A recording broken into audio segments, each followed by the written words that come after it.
ខទំពាំងជើងជ្រូកជាមួយនឹងពងមាន់ស្រែអញ្ចឹងថ្ងៃហ្នឹងមានម្ហូបមួយនឹងឯងតែចំណងជើងដាក់ថាខលឿងដោយសារតែវាលឿងចេញពីទំពាំងអញ្ចឹងហើយនេះគ្រឿងផ្សំដូចដែលបានថតចឹងមកហើយជាក្រាមថតនៅខាងក្រៅអញ្ចឹងទៅទេសភាពអែមរបស់គេអញ្ចឹងណាបងអូនហើយដំបូងឡើយយើងចាប់ផ្ដើមរំលីងស្ករកូរឲ្យវារាងក្រហមបន្តិចមកចាំយើងដាក់ខ្ទឹមនិងម្រេចដែលយើងបានបុករួចនេះចូលរំលីងឲ្យបន្ទាប់មកចាំយើង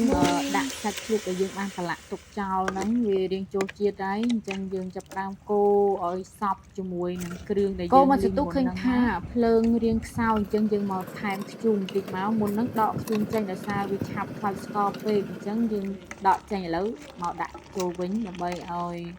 សាច់របស់យើងឆាប់ចេញទឹកត្រីអញ្ចឹងយើងកូរវាត្រឡប់ទៅត្រឡប់មកសន្ទុះទុកវា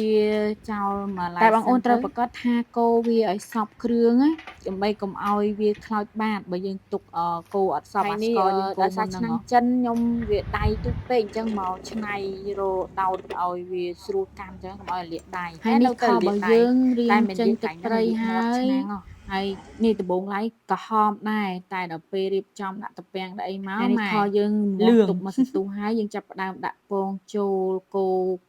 អញ្ចឹងណាកូរមកសន្ទុះទៅស្រាប់តែបែកពងឡើងខាប់ទឹកអញ្ចឹងទៅនិយាយលេងនេះបងអូនដោយសារពេលដែលដាក់ទឹកច្រើនទៅហើយទំពាំងនឹងក៏រៀងច្រើនទៅបានធ្វើឲ្យខរបស់យើងតែមិនអីទេលឿងអញ្ចឹងនៅតែអស់រសជាតិយើងថែមថយតាមនឹងទៅបើបងប្អូនចូលចិត្តខរៀងផ្អែមដាក់ថែមស្ករថែមអីតាមចំណង់ចំណូលចិត្តទៅតែបើខ្ញុំវិញខ្ញុំអត់សូវចូលចិត្តខរៀងលេវៗអន់តែមានអីកូនហូបអស់ដែរហ្នឹងអញ្ចឹងរសជាតិយើងអាស្រ័យទៅតាមចំណង់ចំណូលចិត្តយើងកូរហើយសពយើងថែមទឹកហើយថែមពងអីចឹងទៅបើយើងគិតថា